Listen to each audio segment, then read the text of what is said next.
जय हिंद दोस्तों। पिछली वीडियो में हमने बुआई किस प्रकार से करते हैं उसकी बुआई से संबंधित हमने सारी उसको विस्तार पूर्वक हमने समझाया है। आज का टॉपिक हमारा रहेगा बुआई की विधियां, मतलब हम बीज किस प्रकार से बुआई करते हैं। गाँव में देखे होंगे कुछ, जैसे आजकल के नए युवाओं को अगर बुआई करने के लिए दे दिया जाए तो वो जो एक गाँव में जो है छिटकुआ विधि से भी बोए जाते हैं। पुराने समय में भी हम छिटकुआ विधि से बुआई करते थे, अब भी करते हैं, लेकिन अब थोड़ी नई टेक्नोलॉजी आ गई जिसके वजह से हमने उस विधि को कम कर दिया। उससे हानि भी है कई प्रकार की, वो आगे वीडियो में हम समझाएंगे। तो पहले है बुआई की विधियां। तो बुआई की लगभग 3 प्रकार से विधियां हैं। कौन कौन सी? नंबर 1 तो है बुआई, इसको इंग्लिश में बोलते हैं सोविंग। दूसरा है प्लांटिंग, मतलब इंग्लिश में बोलते हैं इसको प्लांटिंग। तीसरा है इसका रोपण, हिंदी में बोलते हैं उसके रोपण, और इंग्लिश में बोलते हैं इसको ट्रांसप्लांटिंग। तो अब इसको बुआई, प्लांटिंग और ट्रांसप्लांटिंग, इसके लिए अलग अलग बीज हैं, अलग अलग प्रकार के पौधे हैं।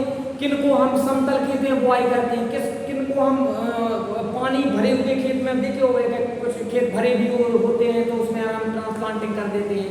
तो हम इसमें आपको विस्तार पूर्वक से समझते हैं। तो जो है बुआई, तो अब बुआई आप देखे होंगे कि जब खेत की तैयारी के बाद, मतलब खेत की तैयारी हम कैसे करते हैं, आप देखे होंगे गर्मियों में जुताई हम करते हैं। गर्मियों में हम जुताई करते हैं उसके पिलाव के द्वारा, लगभग जिसकी 15 से 20 सेंटीमीटर गहना होना चाहिए, लगभग 1 से 1.5 फीट की गहराई तक होना चाहिए। ये क्यों जरूरी है? जब इसलिए जरूरी है क्योंकि जब हम रबी की फसल की कटाई कर लेते हैं तो उस वक्त जो कीड़े मकोड़े रहते हैं जो तो उसी जमीन के नीचे वो रेस्टिंग पीरियड में चले जाते हैं। वो कुछ हानिकारक ऐसे कीड़े भी होते हैं जो फसलों की हम जड़ें कुतर के खाते हैं, जिससे कि किसान को तो लगता है हमने अच्छी फसल को दी, लेकिन वो नीचे से जड़ें काट देंगे उस फसल की, तो उसको किसान को लाभ की जगह हानि उठाना पड़ती है ऐसे पौधे। अब किसान बेचारा चिंतित रहेगा कि हमने तो अच्छी फसल बोई थी, खाद दिया, बीज दिया, दवाई भी छिड़की, लेकिन पौधे मर रहे हैं। लेकिन ज्यादातर अगर उसको देखा जाए तो उसके जो अंदरी में कीड़े होते हैं वो पौधों की जड़ों को काट देते हैं। जब जड़ें कट जाएंगी, क्योंकि मुलायम रहती है, बहुत कोमल रहती हैं, जब जड़ें कट जाएंगी तो ग्रोथ कहाँ से कर पाएंगे? बिल्कुल, जब ग्रोथ नहीं कर पाएंगे तो फल नहीं लगेंगे, जब फल नहीं लगेंगे तो उत्पादन कहाँ से मिलेगा? तो ये है बुआई, मतलब प्लांट सोविंग बुआई है। तो अब बुआई को हम बुआई से पहले हम क्या करते हैं, उसकी क्या करते हैं, खेती की तैयारी। अब हम जब पिलाव के द्वारा उसकी हम तैयार खेत को कर लें, 15 से 20 सेंटीमीटर हमने आपको बताया कि हम जुताई कर लेते हैं, तब क्या है, मतलब मिट्टी पलटने वाले हल से, इसलिए ताकि जब कूड़ की गहराई जब पलटी जाएगी तो जैसे ही धूप, उस वक्त गर्मियों में देख रहे हो टेम्परेचर 45 से 50 के समथिंग रहता है, तो गर्मियों इतनी तेज गर्मी में टेम्परेचर में जो कीड़े वगैरह रहते हैं वो मर जाते हैं और कूड़ खुल जाते हैं। जो कूड़ जब खुल जाएंगे तो उसमें जो अवशेष पदार्थ हैं, कीड़े वगैरह हैं, मर जाते हैं। तो उसी में जो है एक तो खाद भी प्राप्त कर लेते हैं वो मिट्टी स्वयं। तो उसमें जो है बहुत से ऐसे पोषक तत्व होते हैं कि जो है उन पे धूप मिलने पर जो है कीड़े मकोड़े, जो हानिकारक कीड़े, वो मर जाते हैं और वो मिट्टी में ही उनके खाद बन जाते हैं, वो मिट्टी को उपजाऊ बना देते हैं। दूसरा है अपना प्लांटिंग। अब प्लांटिंग में, इसमें सोविंग में कहा, बहुत सोविंग में हम बुआई में जो समतल खेत में हम जब बुआई करते हैं, समतल खेत में जब आगे वाले पेज में हम बताएंगे इसको, तो जो समतल खेत में जब हम बुआई करते हैं उसको बोलते हैं हम सोविंग बुआई। मतलब जैसे कि हमने खेत तैयार करके उसमें हमने ट्रैक्टर चला दिया, या हमने पहले के जमाना 70-80 में देख रहे हैं, 70-80 दशक में 2000 तक के आसपास जब ट्रैक्टर नहीं था उस वक्त हम बैलों से ही खेती किया करते थे। तब क्या है, देसी हल या डेवलपर से जो है, डेवलपर से हम उसकी बुआई करते थे। तो वो क्या है, वो हो गया बुआई। अब उसमें तीनों में करते थे, हम रबी में भी करते थे, खरीफ में भी करते थे और जायद में भी करते थे। इसको हम नेक्स्ट वीडियो में बताएंगे। तीसरा है हमारा रोपण। तो रोपण क्या है? रोपण को इंग्लिश में बोलते हैं ट्रांसप्लांटिंग।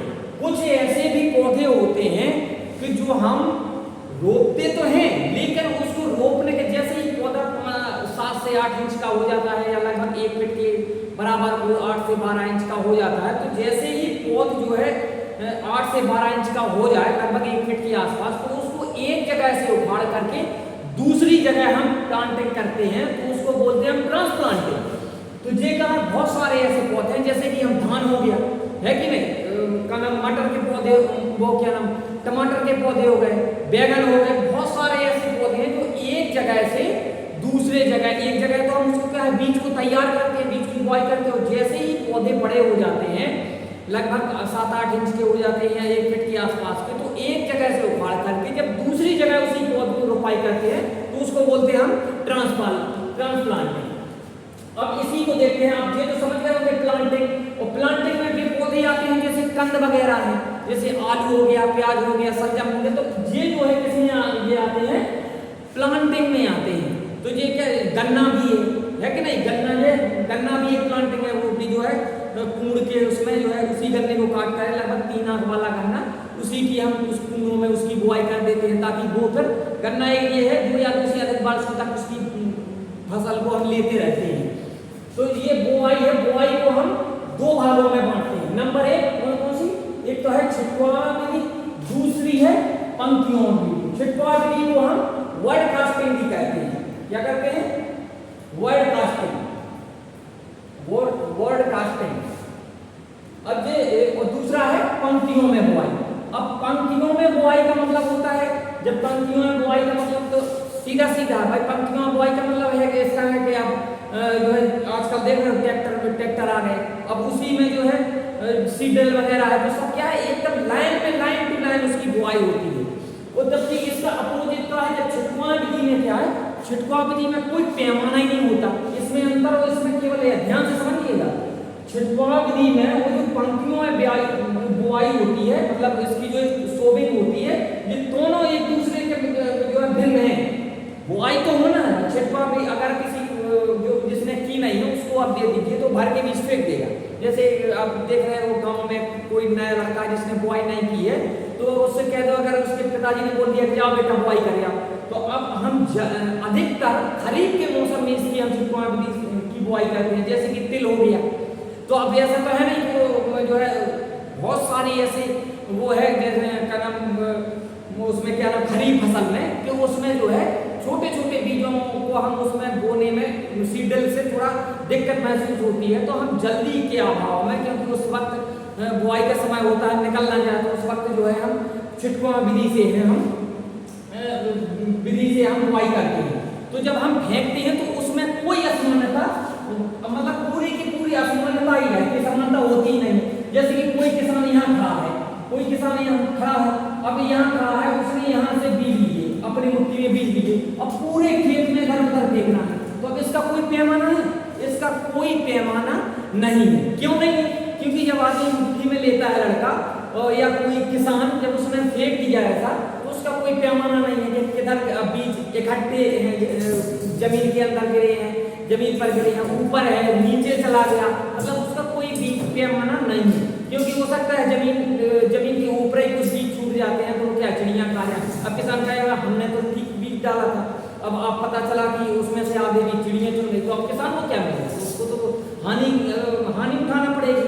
तो इसीलिए हम इनको हानियों को देखते हुए हम कौन सी विधि अपनाएं, पंक्तियों में बुआई, इसको इंग्लिश में बोलते हैं लाइन सोइंग, मतलब लाइनों में बुआई। तो अब इसमें क्या कर रहे थे, हम खुद फेंक रहे थे, किसान मतलब खुद मेहनत करके बुआई करता था, और ज्यादातर नहीं बुआई कर पाते हैं किसान। इसी का जो है दूसरा है हमारा पंक्तियों में। अच्छा, ये जो है पंक्तियों में ये वाला सही है। क्यों है सही? क्योंकि पंक्तियों में एक तो ये है, जैसे हम सीडरल में बुआई करना है तो फिक्स रहता है कि हमें 1 हेक्टेयर में मतलब 80 से 100 किलोग्राम अनाज की आवश्यकता पड़ती है बुआई के लिए। तो एक पैमाना फिक्स हो गया 80 से 100 किलोग्राम, या जो है 60 से 80 किलोग्राम जो हाइब्रिड सीड होती है। अब इसमें ऐसा नहीं, इसमें हो सकता है आपने इकट्ठा फेंक दिया तो वो चला गया, और जहां उसको गिरना चाहिए वहां गिरा नहीं, वो पता चला हमारे अंदाज में तो हम गिर गया, लेकिन हो सकता है वहां पे ना पड़ा हो। तो जैसे ही जब फसल का जमाव होगा, वो ट्यूब निकलेंगे, तब लास्ट में पता चलता है कि यहाँ तो हमने बोई नहीं, तो ये छूट गए, तब क्या है, वहां किया तो हो गई नहीं फसल, तो क्या है, किसान को हानि होगी। पहले अधिकतर जो खरीफ की फसलें होती थी वो छिटपुआ विधि से ही होती थी, वो तो नई टेक्नोलॉजी की वजह से ट्रैक्टर आ गए, सीटर आ गए, उस तरीके के जो आज के किसान उनको अपना करके हम जो है खरीफ की बुआई कर पा रहे हैं। तो अब ये है समतल खेत में बुआई। जो समतल खेत में बुआई है, जो समतल खेत में बुआई है, यही है बुआई, सोविंग, यही है समतल खेत में। क्योंकि जब हम क्या नाम उसको प्लाऊ से बखर करके, प्लाऊ चला करके एक दो बार हम ट्रैक्टर से, कल्टीवेटर से खेत को ढेलों को टुकड़ों में बांट करके उसको पाटा लगा करके हम छोड़ देते हैं। क्यों पाटा क्यों लगाते हैं? ताकि मिट्टी अगर खुली रहे तो उसकी नमी जो है उड़ जाएगी, या नमी जो है मतलब नहीं रहेगी या ट्रांसफर कर जाएगी। तब जो है क्या है, उसको हम समतल करके जो है हम छोड़ देते हैं। फिर इसी के जब समतल खेत में है तो 24 घंटे बाद, मतलब 12 से 24 घंटे बाद उसको हम छोड़ करके उसकी फिर हम बुआई करते हैं, किसकी? फसल की। चाहे कोई भी बीज हो तब हम बोएंगे। तो आप ये समझ गए होंगे कि समतल खेत में बुआई कैसे करता है। चाहे मटर हो, चना हो, अलसी हो, बीज हो, सरसों, मतलब इत्यादि बीजों की हम बुआई समतल खेत में, अधिकतर बीजों की बुआई हम समतल खेत में ही करते हैं। दूसरा है हमारा पंक्तियों में, मतलब कुओं में बुआई। अब कुओं में बुआई करते हैं तो हम यहाँ आपने देखे होंगे जो प्लांटिंग है ना, ये वाला प्लांटिंग। तो जब हम प्लांटिंग, जैसे गन्ना है तो क्या गन्ना का बीज है? नहीं, उसी जो गन्ना है उसी गन्ने को ही हम बीज के रूप में प्रयोग करते हैं। उसको हम मदर सीड भी बोलते हैं। जैसे ये वो हम उनको अलग करते हैं बीज के लिए बुआई। लगभग 1 हेक्टेयर में 35-40 हजार गन्ने के टुकड़ों की आवश्यकता पड़ती है, वो भी 1 हेक्टेयर के लिए। तो जब हम किसी को भी मतलब हम क्या करते हैं, कुओं में हम बुआई कर सकते